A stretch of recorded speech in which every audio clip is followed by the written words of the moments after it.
Hi everyone, welcome to my 12 Days of Christmas Watercolour Trees Challenge. Today we're on day 7 and we're going to do a snowy scene with a building and a snow-capped tree. Okay, so on this one I'm going to use a little bit of masking fluid. So I've got my Saunders Waterford 5 by 7 inches, nice cotton paper, rough paper. Oh, I can't get this open. So that's it.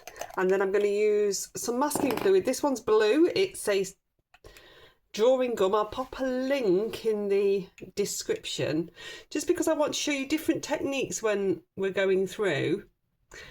So I'm going to use a bit of masking fluid to put some snow on a fir tree. Now I know that there is no fir tree here yet. I've not drawn this in. You can draw it in.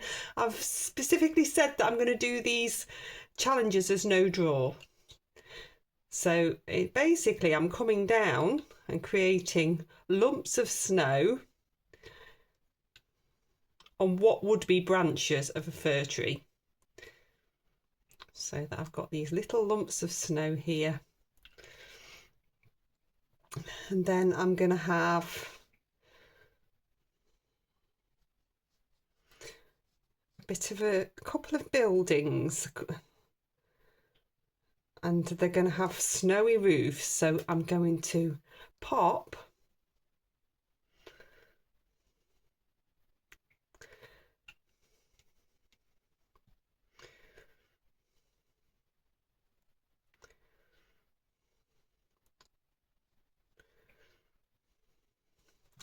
just some roof lines in there as well. So that's just preserving the white of the paper. I'll dry that one off. Okay, so that's nicely dry. So I've got that triangle shape with the blobs for the branches and 2 roofs preserved for the white of the snow on the roofs. So I'm using my Cotman palette today and I'm mixing it up a little bit just in case you haven't got certain blues. This gives you an option of other blues. So I am coming over, I'm going to create a little bit of a hill just by popping water on. And so I'm doing water in the sky, but creating like a slopey hill. So I'm coming to the bottom of the tree. And then just under the buildings as well. So I've got lots of nice water on here. Right, I'm going to start with the base of a little bit of cerulean blue. So we're going to bring that through.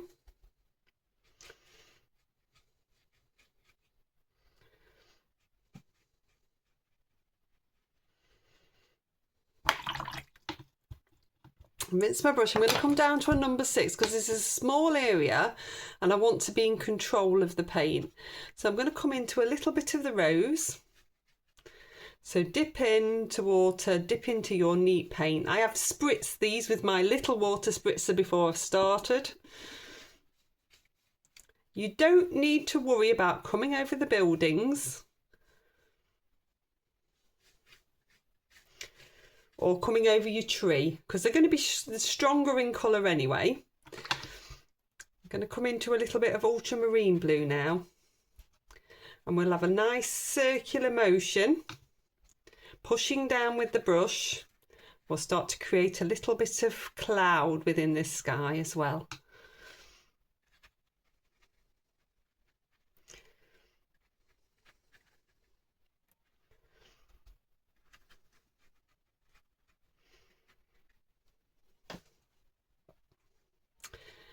Then I've got ivory black here. I'm just going to dip a little bit into that just to take that in towards the top. So I've got a little bit of extra in there. Okay, so I've got burnt sienna here. It looks like it's had some viridian green on, which it's going to have in a minute anyway. So we're going to come in with a little bit of burnt sienna. You can come over the roof and buildings, it's absolutely fine. They're going to go in after on dry. Variety of height. This is the start of our trees. I'm going to bring those trees all the way through. If I come into some sap green, so the burnt sienna is going to mean that the sap green isn't as potent and vibrant. Sap green can be quite fresh, as can all premixed greens. So adding a bit of something reddy or brown works to neutralise them. So I'm just bringing that through. Then I'm going to come back into the ultramarine.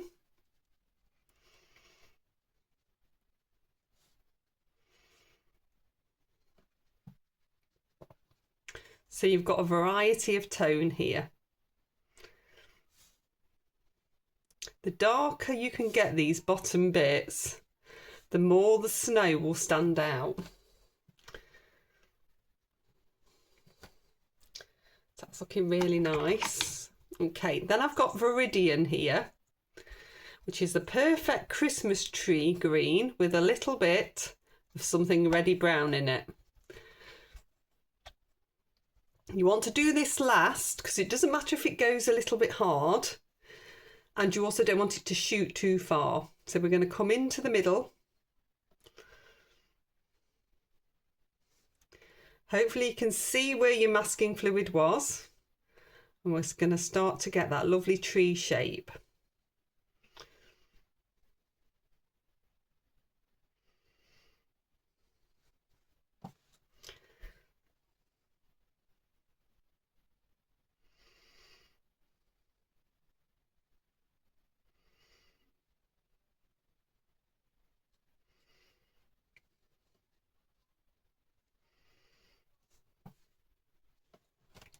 See that lovely Christmas tree shape coming in there.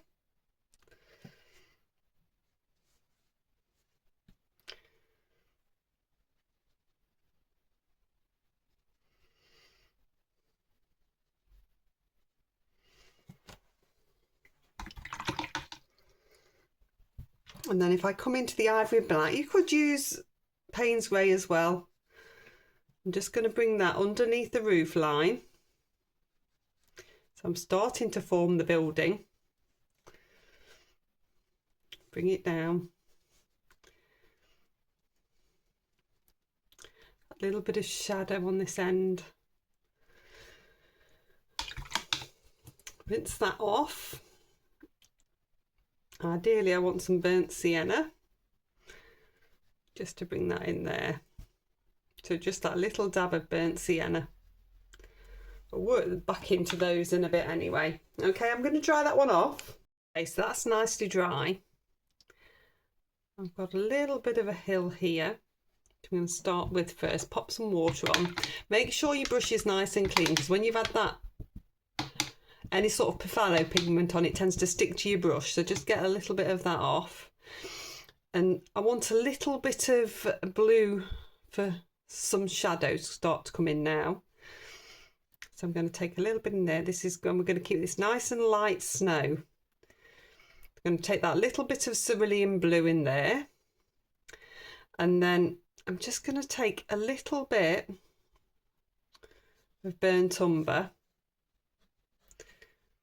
just to this edge here, just so that it gives that little bit of definition between this bank and that bank a little bit more. So I'm going to dry that one off.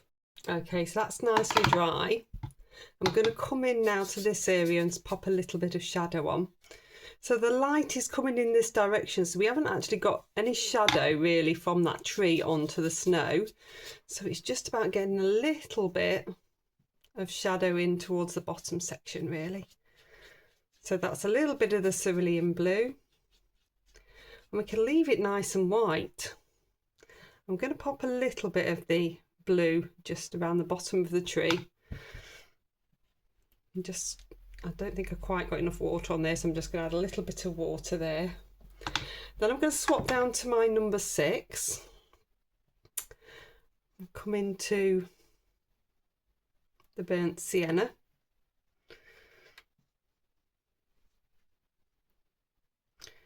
Just going to get another layer on here. So just to start to fold up these buildings,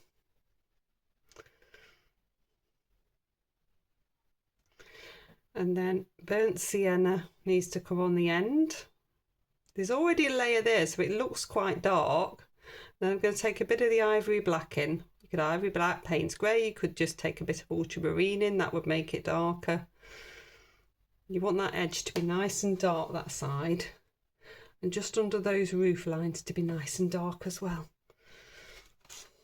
It just holds together really nicely there. Once we get the light of the roof from the snow, it's going to be great. Okay, I just want to do another layer over the tree as well. So I'm going to make sure I've got plenty of that Viridian green, which is the Viridian and the burnt sienna.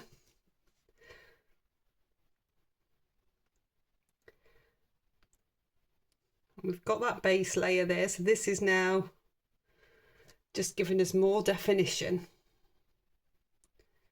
Try not to put your hand in the damp paper underneath. You can dry it off in between.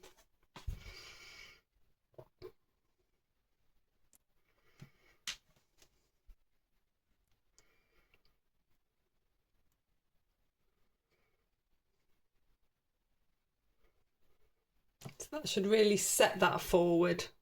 And again, when we've dried it and we take the masking fluid off, it's going to really shine. Okay, I'll dry that one off. Okay, so when it's dry, you're going to rub off the masking fluid. You can either use two fingers, those two fingers, to rub it off. When it's a little area, you can usually do that. Or you can get something called a masking fluid remover or a very hard rubber, and that brings it off as well.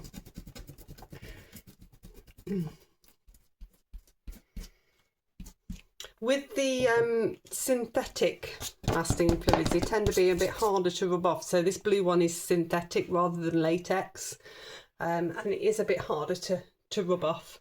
Okay, so we want a little bit of shadow in here, and we also want to work through the blobbiness of this. So there's always advantages to masking fluid and disadvantages to masking fluid. One of it is that it can sometimes be a little bit blobby, but it's how you work it after. But you have got the beauty that you've got the white of the paper.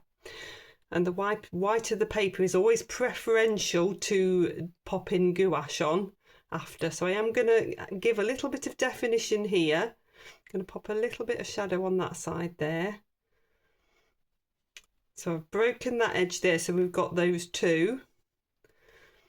I'll pop a little bit of shadow just there. And then with a wet brush, so this is with my number 6, I'm just going to soften that in. So you've got that little bit of shadow and definition there. And then I'm going to look at this screen. So it is very blobby, but I'm going to show you how you then break this up. So you're going to use the same green that you've used on the tree, and you can bring it in to break up some areas. So I'm just going to work through where I think it looks a little bit too blobby, add a bit more of the green.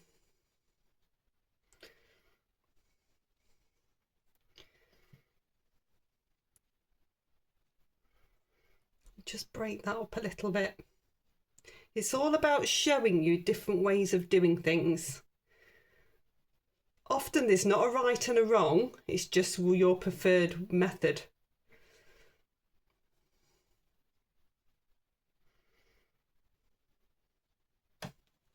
You can see that it works much better now, just by taking little bits of that masking fluid and painting over it and breaking it up a little bit so it's not quite as blobby.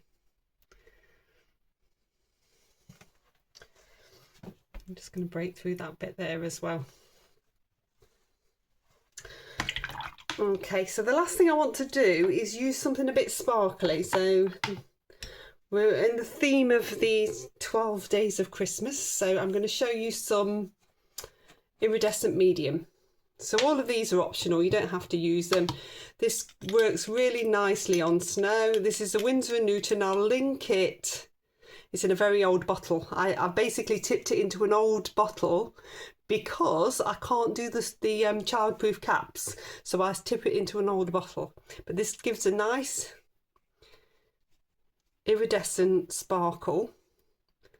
going to pop a little bit on the roofs, and then I'll hold it up so you can see that little bit of sparkle. It works fantastically in a dark paint as well, and fantastically for snow, and it just washes off your brush because it's a medium, a water soluble medium.